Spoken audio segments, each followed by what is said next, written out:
नमस्कार बच्चों, कैसे हैं आप लोग। आशा करते हैं अच्छे से होंगे और आपकी पढ़ाई भी बहुत ही अच्छे से चल रही होगी। बच्चों, ये जो है हम लोग पढ़ रहे थे एनसीईआरटी क्लास 9th की शैमुशी। आज जो पढ़ने जा रहे हैं वो है तृतीय पाठा गोदोहनम, यानी गाय का दोहन। ठीक, गाय को दुहना, ये इस कहानी का ये कहानी है, ये आपकी एक नाटक है। ठीक है, इसका मंचन किया गया है। जो ये प्रथम दृश्य द्वितीय दृश्य होता है ना, तो ये यानी कि ये है, ये जो कहानी है इसको मंच पे प्रस्तुत किया जा सकता है, अर्थात ये नाटक है। तो एतद नाट्यांशः, यह नाटक का अंश, इस नाटक का भाग चतुर्विहम इति पुस्तकात्, ऐसे पुस्तक से संक्षिप्त संपादय च उद्धृतम, और इस पुस्तक से संक्षिप्त संपादन करके उद्धृत किया गया है। ठीक है, ये पुस्तक से इसको थोड़ा संक्षिप्त करके, उसका संपादन करके, संक्षिप्त करके उसको बना करके उद्धृत किया गया है। अस्मिन् नाटके, इस नाटक में एतादृशस्य जनस्य, इस देश के लोगों का, ऐसे देश के लोगों की कहानी है। ठीक है, इस प्रकार के, एतादृशस मतलब इस प्रकार के, एतादृशस मतलब क्या हो गया, इस प्रकार के लोगों की कथा कहानी है। यह जो धनवान, यह जो धनवान सुखाकांक्षी च, धनवान और सुखी भवितुम इच्छुक होने की इच्छा से मास पर्यंत, महीने के अंत तक मास पर्यंत दुग्ध दोहना देव, यानी दुग्ध दोहन ही विरमति रोक लेते हैं, यानी कि मास पर्यंत तक, महीने के अंत तक दूध का दोहन नहीं करते हैं, दूध के दोहन को रोक देते हैं। ठीक है, किसके लिए, धनवान और सुखी होने के लिए, ऐसे लोगों की ये कहानी है। येन मासांते, जिसके अंत में, मासांते जिस महीने के अंत में, धेनु शरीरे, जिस कारण से, येन मासांत मतलब जिस कारण से महीने के अंत में, धेनु शरीरे, गाय के शरीरम, धेनु शरीरम है, शरीरम संचितम पर्याप्तम दुग्धम एकवारमेव विक्रीय संपत्तिम अर्जयितुम समर्थः भवेत्। इस कारण से कि येन मासांते, जिस महीने के अंत में, धेनु गाय के शरीर से संचित, गाय के शरीर में संचित पर्याप्त दुग्ध हो जाए। अब वो महीने के अंत तक दूध को नहीं दोहेगा, तो गाय के महीने के अंत तक गाय के शरीर में पर्याप्त धन संचित हो जाएगा। ठीक है, उसका ऐसा व्यक्ति का कहानी है कि वो ऐसा मानता है कि पर्याप्त दूध उसके शरीर में संचित हो जाएगा। तो एक बार में ही विक्रय, बेच करके, संपत्ति अर्जित करने में समर्थ हो जाएगा। संपत्ति अर्जित करने में क्या हो जाएगा, समर्थ हो जाएगा। यानी 1 महीना तक दूध नहीं दोएगा और इकट्ठे दूध उसमें से निकाल करके और बहुत धनवान बनने की कोशिश करने वाले व्यक्ति की कहानी है। परम किंतु मासांतम, महीने के अंत तक, यदा सह दुग्ध दोहनाय, जब वह दुग्ध दोहनाय, दूध दोहने के लिए, आ गया ना, दूध दोहने के लिए प्रयास करते हैं, तब सह दुग्ध बिंदुम अपि न प्राप्नोति, जब महीने के अंत में जब वो दूध दोहने का प्रयास करता है तो क्या होता है, दुग्ध बिंदुम, दूध की बिंदु भी नहीं प्राप्त होती है। प्रतिस्थाने, उसके स्थान पर, प्राप्ति स्थाने, प्राप्त होने के स्थान पर, प्राप्ति स्थान, इसको थोड़ा बड़ा कर लिया जाए पहले। ठीक है, बहुत छोटे छोटे हैं ना। प्राप्ति स्थानम सह धेनु प्रहारे रक्तरंजति भवति, प्राप्ति के स्थान पर सह धेनु, वह गाय, प्रहार करती है, रक्त रंजितम भवती, और रक्त रंजित कर देती है, यानी कि जो है रक्त से लोथपोत हो जाता है वो। ठीक है, लहूलुहान जिसको हम बोलेंगे, लहूलुहान कर देती है। अवगच्छते च यत दैनंदिनम, अवगच्छति, अब क्या होता है फिर, रक्त रंजित हो जाता है वो, धेनु के प्रहार से रक्त रंजित भवति, अवगच्छति, और जान जाता है, यत दैनंदिनी, और जान जाता है क्या, यह हासिल किए, जानकारी हासिल कर लेता है कि दैनंदिनी दैनिक कार्य, दैनंदिनी मतलब दैनिक, कार्य मतलब कार्य, यदि मास पर्यंतम संग्रह, मास पर्यंतम, मास महीने के अंत तक इकट्ठा क्रियते, इकट्ठा करते हैं, तदा लाभस्य स्थाने हानिरेव भवति, लाभ के स्थान पर हानि ही होती है। ठीक है, तो ये एक कहानी का एक थोड़ा सा एक संक्षिप्तीकरण बताया है। अब जो है ये नाटक की शुरुआत हो रही है, तो चलिए इस नाटक की शुरुआत होती है, देखते हैं कि इस नाटक में क्या है, कैसे है। बहुत ही इंटरेस्टिंग है, बड़े ही इसको रुचि के साथ पढ़िएगा, और इसकी जो है जितनी भी संधियाँ आएंगी उसको करते हुए जाइएगा। प्रथम दृश्य है, प्रथम दृश्य क्या है, मल्लिका मोदकानि रचयन्ती मंद स्वरेण स्व शिव स्तुतिम करोति।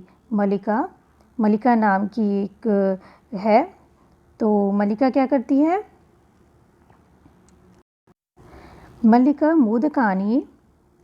मल्लिका जो है मोदकानी यानी लड्डुएं रचयंती बनाते हुए मंद स्वर से, रेण आ गया ना, क्या आ गया आपका, एन या फिर एण आ जाए तो उसमें लास्ट में, तो ये ट्रिक हमने आपको बताई थी ना, क्या हो जाएगा ये आपकी हो जाएगी तृतीया विभक्ति, ये ना हो तो देख लीजिए, तृतीया विभक्ति एक वचन, और क्या हो जाएगा, करण कारक, और फिर क्या इसमें चिन्ह लगता है, से या द्वारा का चिन्ह लगता है। ठीक है, से या द्वारा का चिन्ह लगता है। तो मंद स्वरेण, धीमे स्वर से, शिव की स्तुति करती है।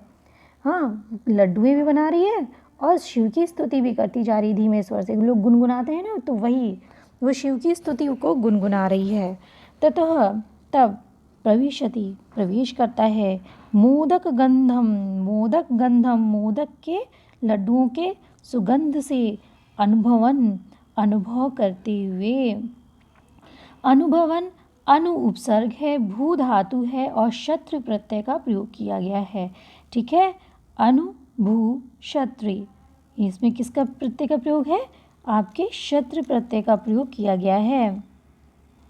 हाँ, तो अनुभव करते हुए मोदक गंधम अनुभवन, मोदक गंध का यानी मोदक के सुगंध का अनुभव करते हुए, जहाँ पे शत्रु प्रत्यय लग जाता है ना, वहाँ पे हिंदी में हुए के सेंस में आ जाता है ना, हुआ ऐसे करके हम बोलते हैं। तो मोदक गंध का, लड्डू के सुगंध का अनुभव करते हुए, प्रसन्न चंदन तत्प्रविशति, तब प्रवेश करता है। ठीक है, सुगंध पा करके, लड्डुओं का सुगंध पा करके वो प्रवेश करता है।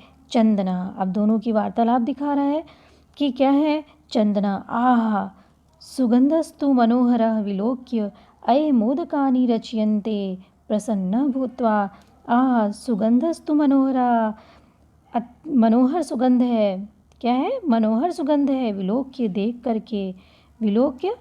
करके, यहाँ पे क्या हो गया है, वी प्लस लोक, ठीक है, और प्लस क्या है आपका ल्यप प्रत्यय है, क्या हो गया है, ल्यप प्रत्यय, विलोक्य। ठीक है, जहाँ भी उपसर्ग ले जाते हैं वहाँ पे ल्यप प्रत्यय लगता है। तो देख करके, अये मोदकानि रचयन्ते, अरे मोदकानि लड्डुएं बन रहे हैं, रचयन्ते बन रहे हैं, लड्डुएं बन रहे हैं। प्रसन्न भूत्वा, प्रसन्न हो करके कहता है, देखता है और प्रसन्न हो गए, कहते हैं अये मोदकानि रचयन्ते, लड्डुएं बन रहे हैं। आस्वादयामि तावत, तब तो आस्वादयामि यानी कि चखता हूँ। ठीक है, अब जैसे बन रहे हैं तो अब वो कहता है तब तो चखता हूँ। अब हाथ लगाने के लिए ऐसे हाथ उठाया होगा, मतलब लेने के लिए हाथ बढ़ाया होगा और कहता है तब तो चखता हूँ। मोदकम ग्रहीतुम इच्छति, कहता है मोदकम ग्रहीतुम, लड्डुओं को लेने की इच्छा करता है। ग्रहीतुम इच्छति, लड्डुओं को लेने की इच्छा करते हुए कहता है कि तब तो चखता हूँ। मल्लिका, तब मल्लिका कहती है सक्रोधम, क्रोध के साथ, गुस्से से, विरम विरम, रुको रुको, माँ स्पृश मत छुओ, माँ स्पृश मत छुओ, एतानी मोदकानी, एतानी मोदकानी, ये मोदक है ना, मोदक जो है विशेष पद है और इसका विशेषण पद क्या है, एतानी, ये मोदक, ये लड्डुएं मत छुओ, कहती है। रुको, क्रोध से कहती है कि बिना पूछे लड्डुएं छूना शुरू। तो कहती है कि क्रोध से कहती है, गुस्से से कहती है कि रुको रुको, मत छुओ लड्डुओं, लड्डुओं को मत छुओ। चंदना, किमर्थम क्रुध्यसी, किस अर्थ में क्रोधित होती हो। कहता है किमर्थम क्रुध्यसी, किस अर्थ में क्रोधित होती हो। क्रुध्यसी है, इसमें क्या छुपा हुआ है, त्वम छिपा हुआ है, तुम। तभी ना क्रुध्यसी है, मध्यम पुरुष एक वचन है, किस अर्थ में क्रोधित होती हो। क्रुद्ध धातु का मध्यम पुरुष एक वचन है इसमें। तो फिर क्या हुआ, तव हस्त निर्मृतानि मोदकानि दृष्ट्वा, तुम्हारे, अब जो है मक्खन लगा रहा है चंदन कि तव हस्त निर्मितानि, तुम्हारे हाथ के निर्मितानि बने हुए, मोदकानि लड्डू, तुम्हारे हाथ की बनी हुए लड्डुएं, दृष्ट्वा, अब मोदकानि ना तो बहुत सारे लड्डुएं हो गए ना, सिर्फ मोदकम होता तो एक लड्डू होता, मोदका होता तो 2 लड्डू हो जाते। अब मोदकानी है यानी कि बहुत सारे लड्डुएं हैं, तो हम क्या बोलेंगे, लड्डुएं, तुम्हारे हाथ की लड्डुएं, दृष्टवा, देख करके, दृश्य धातु में त्वा प्रत्यय लगा है। क्या प्रत्यय लगा है, त्वा प्रत्यय। तुम्हारे हाथ की बनी हुई लड्डुओं को देख करके, अहम जिव्यालोलुप्ताम नियंत्रितुम अक्षमः अस्मि, मेरे जीभ के लालच को नियंत्रित करना अक्षम है। अपने जीभ के लालच को नियंत्रित करने में क्या हूँ, अक्षम हूँ, असमर्थ हूँ। अस्मि मीन्स हूँ, और जिव्यालोलुप्ता मतलब जीभ के लालच को, अहम मीन्स मैं, जीभ के लालच को नियंत्रित करने में, नियंत्रितुम मतलब नियंत्रित करने में अक्षम हूँ, असमर्थ हूँ। किम न जानासि त्वम इदम, क्या तुम नहीं जानती हो। किम त्वम इदम न जानासि, क्या तुम यह नहीं जानती हो। अब भाई पत्नी हो, इतना तो जानती ही होगी कि जो है खाने पीने में मैं कैसा हूँ। तो वही कहता है कि मैं जो है तुम्हारे हाथ की लड्डुओं की लालच आ जाती है, मैं एकदम असमर्थ हूँ, नियंत्रण नहीं कर पा रहा हूँ। तब मल्लिका क्या कहती है, मल्लिका कहती है सम्यक जानामि नाथ, नाथ यानी पतिदेव को कहते हैं ना, सम्यक जानामि नाथ, सम्यक मीन्स अच्छी तरह से, सम्यक मीन्स क्या होता है, अच्छी तरह से, जानामि जानती हूँ नाथ। ये क्या है, ये आपका जो है संबोधन है, ठीक है, अपने पति को संबोधन करते हुए कह रही है, नाथ मैं अच्छी तरह से जानती हूँ। परम एतानि मोदकानि पूजनानि निमित्तानि संति, परम किंतु लेकिन, एतानि ये, मोदकानि लड्डुएं, पूजा निमित्तानि पूजा के निमित्त, पूजा के कारण हैं, पूजा के लिए हैं, ठीक है, ये पूजा के लिए हैं। तो चंदन कहता है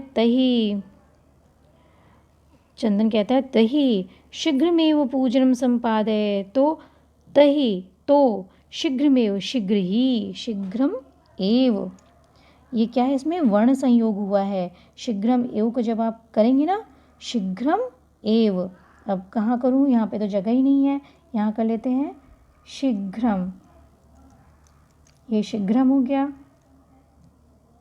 एक मिनट, हाँ ये देखिए, ये शीघ्रम प्लस एव, अब ये मकारांत है, पद है, म के बाद स्वर आ गया है, तो इस वजह से यहाँ पे क्या हो गया है, वर्ण संयोग हो गया है।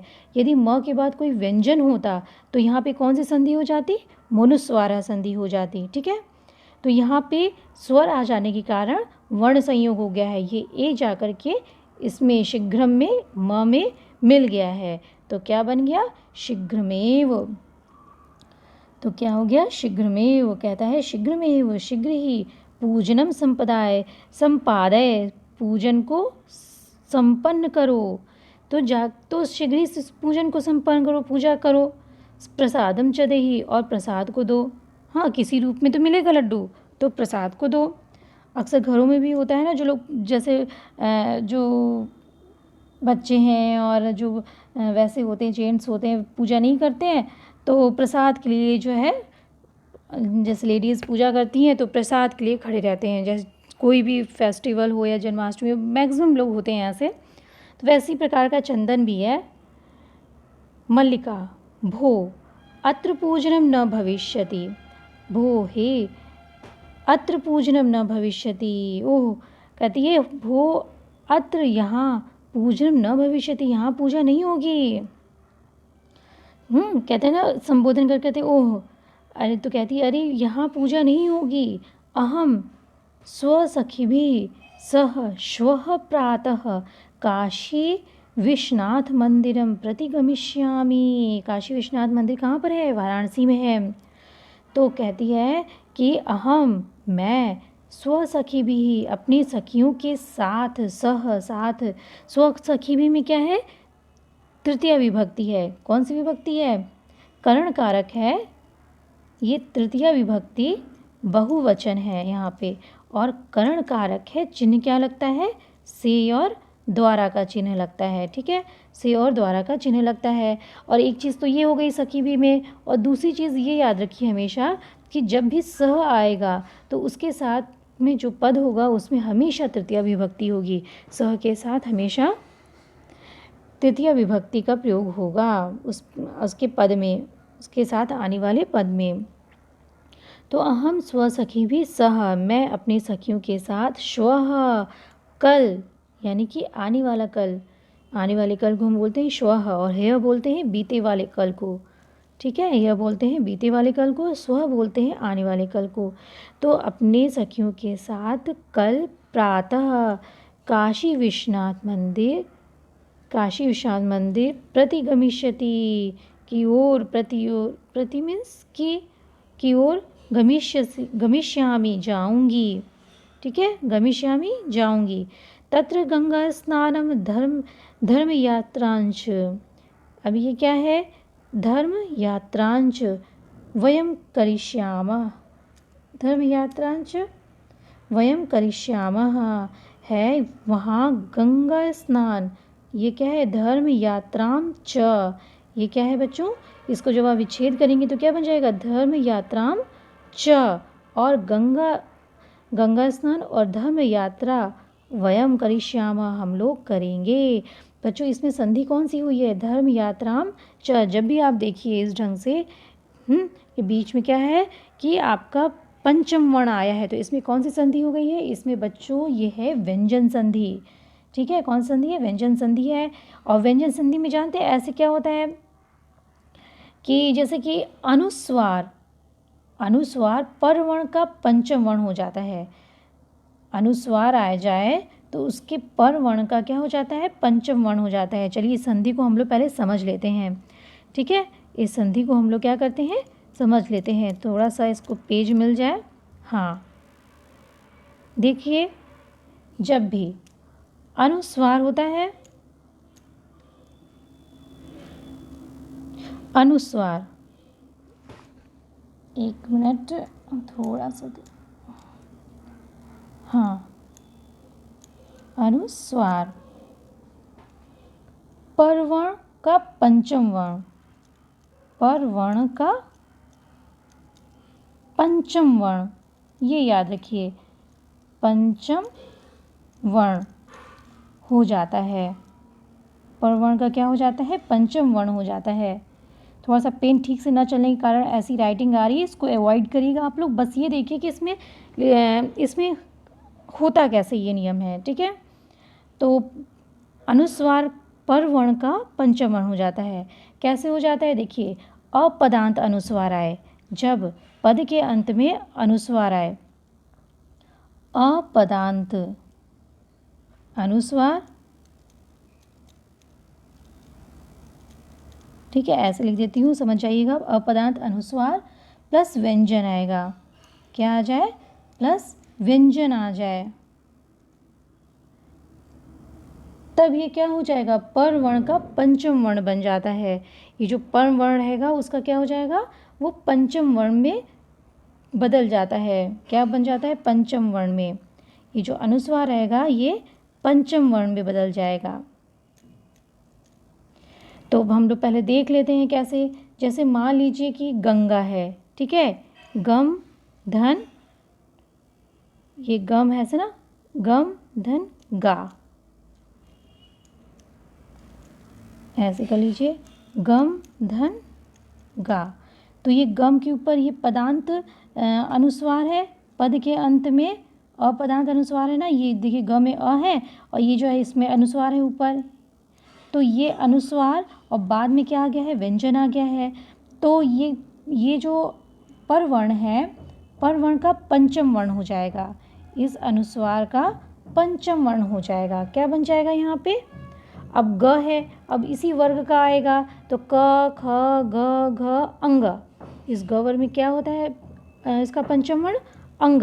तो हम क्या लिख देंगे, गंगा, ठीक है, क्या लिखेंगे, गंगा।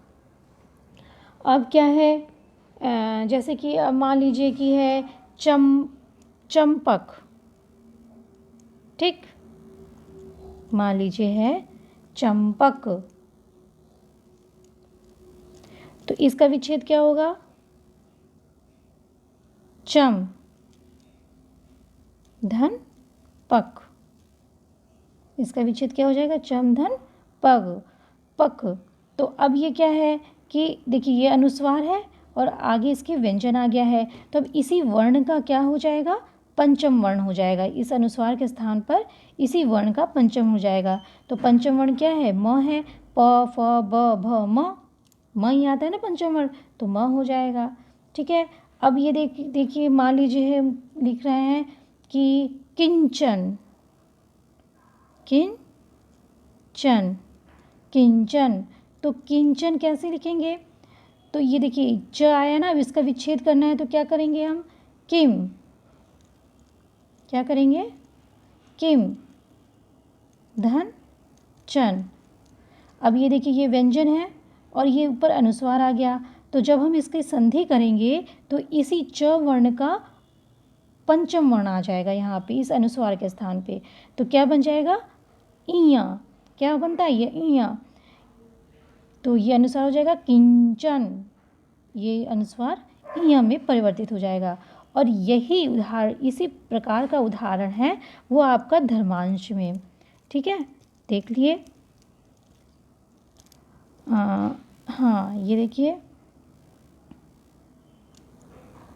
हाँ धर्म यात्राम च, जब आप इसका विच्छेद करेंगे तो आपको क्या करेंगे, धर्म यात्राम च वयम करिष्यामः, यानी कि अब यहाँ पे समझ गए ना आप, यहाँ पे अनुस्वार पर वर्ण का पंचम वर्ण हो गया है, अनुस्वार पर वर्ण का, उसके पर वर्ण मतलब दूसरे वर्ण का, यहाँ इधर अनुस्वार है तो इधर ये दूसरा वाला वर्ण का पंचम वर्ण हो, इस दूसरे वाले वर्ण का पंचम वर्ण हो जाता है ये।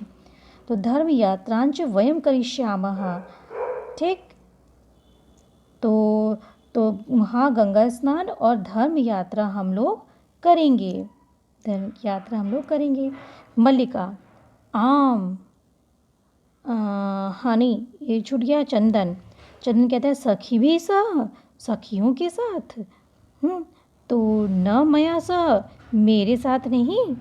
विषादम नाटयति, विषादम मतलब दुख का, नाटयति नाटक करता है, यदि मतलब सखियों के साथ जाओगी मेरे साथ नहीं, ऐसे दुख का नाटक करता है।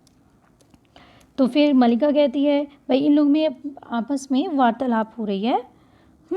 तो कहती आम, हाँ, चंपा, गौरी, माया, मोहिनी, कपिलादया सर्वा गच्छन्ति। कपिलादया में कौन सी संधि हो गई है?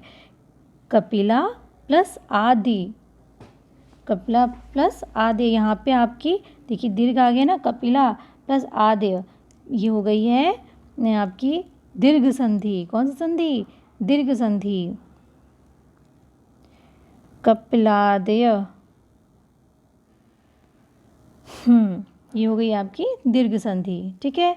सर्वा गच्छन्ति, सभी गच्छन्ति, सभी जाते हैं। ठीक है। चंपा, गौरी, माया, मोहिनी, कपिला आदि सभी जाते हैं। तो कपिला प्लस आदि, आदि, कपिला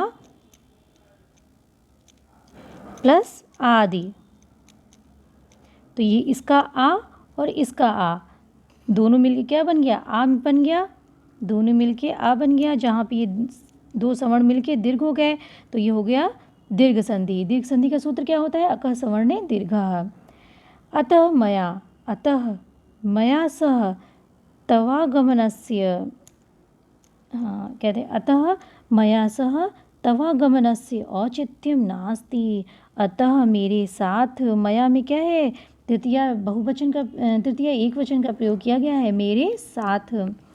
मेरे साथ तवागमनस्य, तुम्हारा जाने का, गमनस्य जाने का, षष्ठी एक वचन है। तुम्हारा जाने का, मेरे साथ तुम्हारा जाने का औचित्यम नास्ति, औचित्य नहीं है।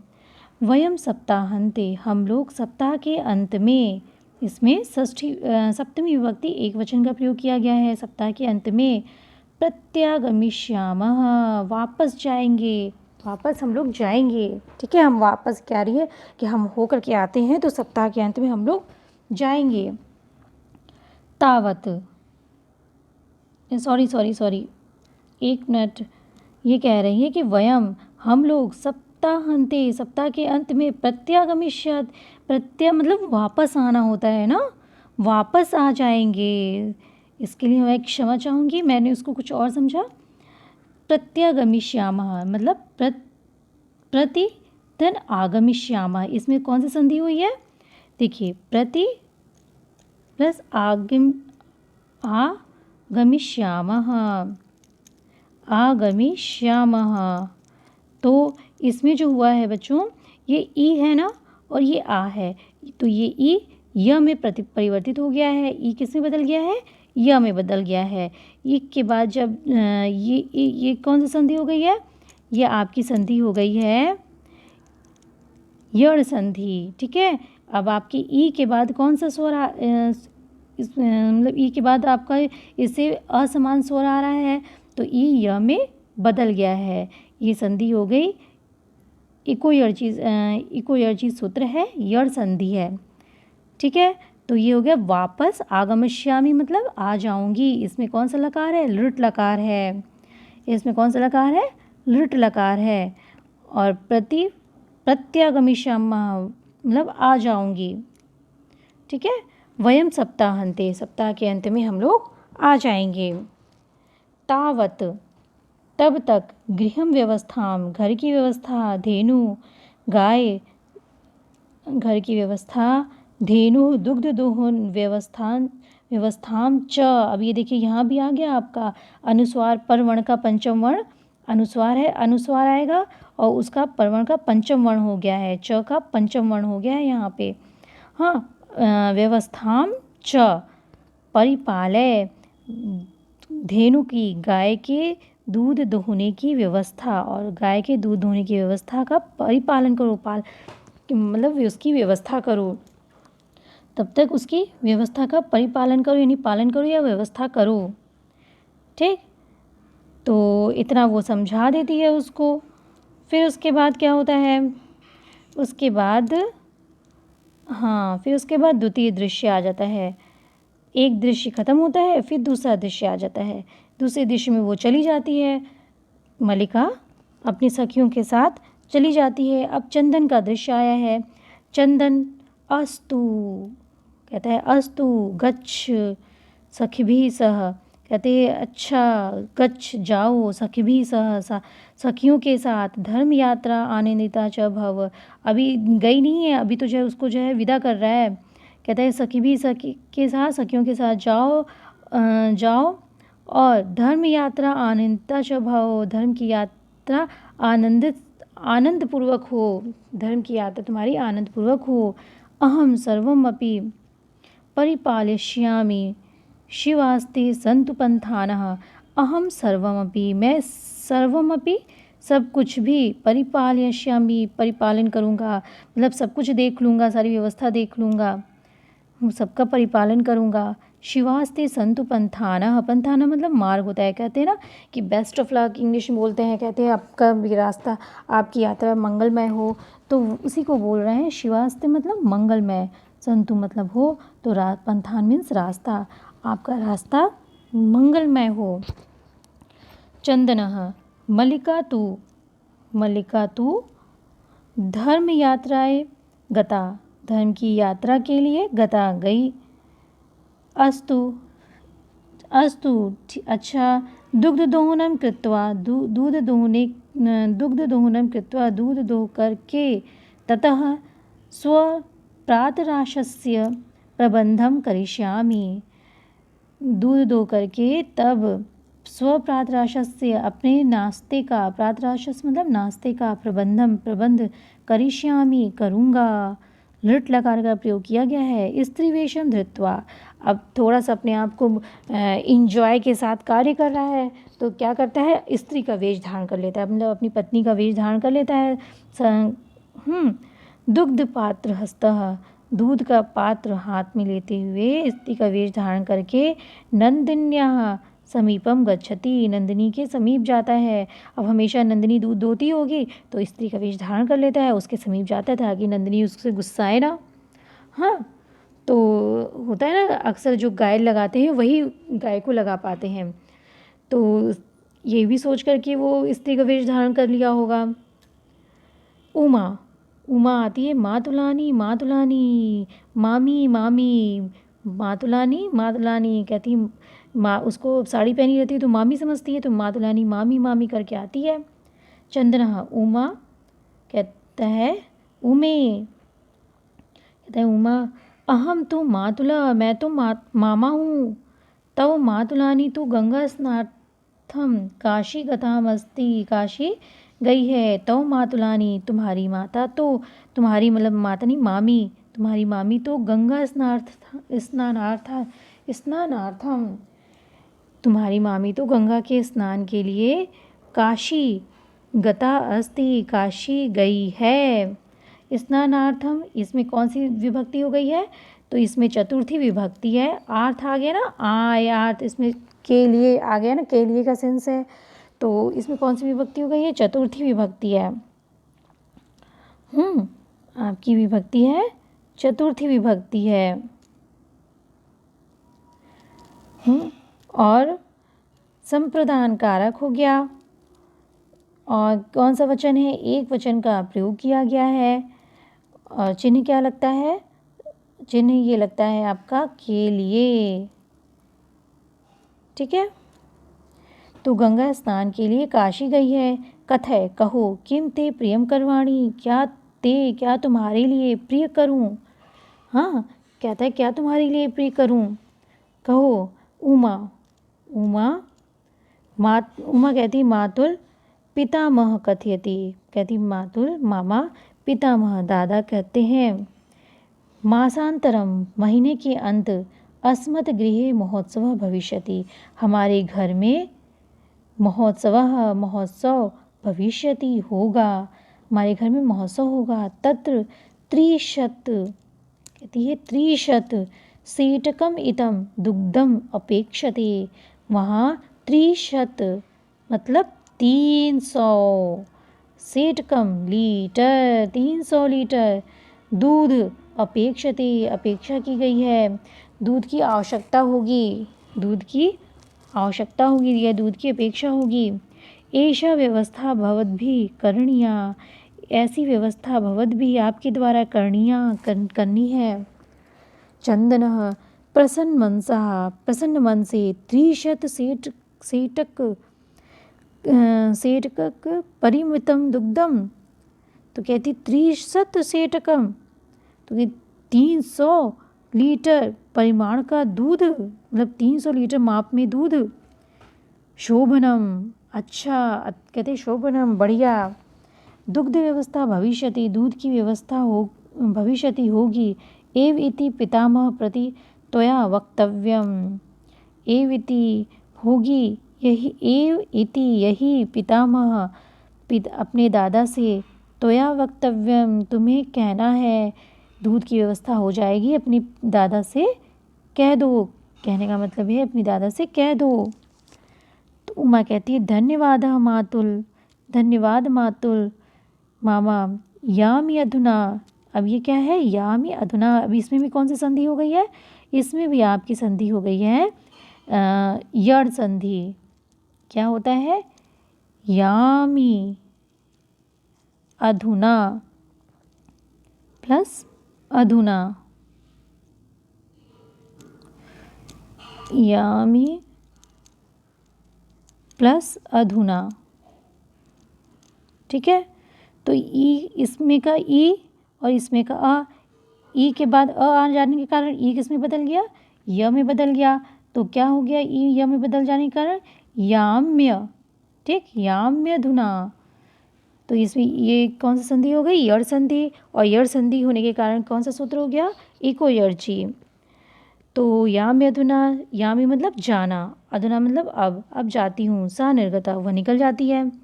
तृतीय दृश्यम, अब आता है तृतीय दृश्य।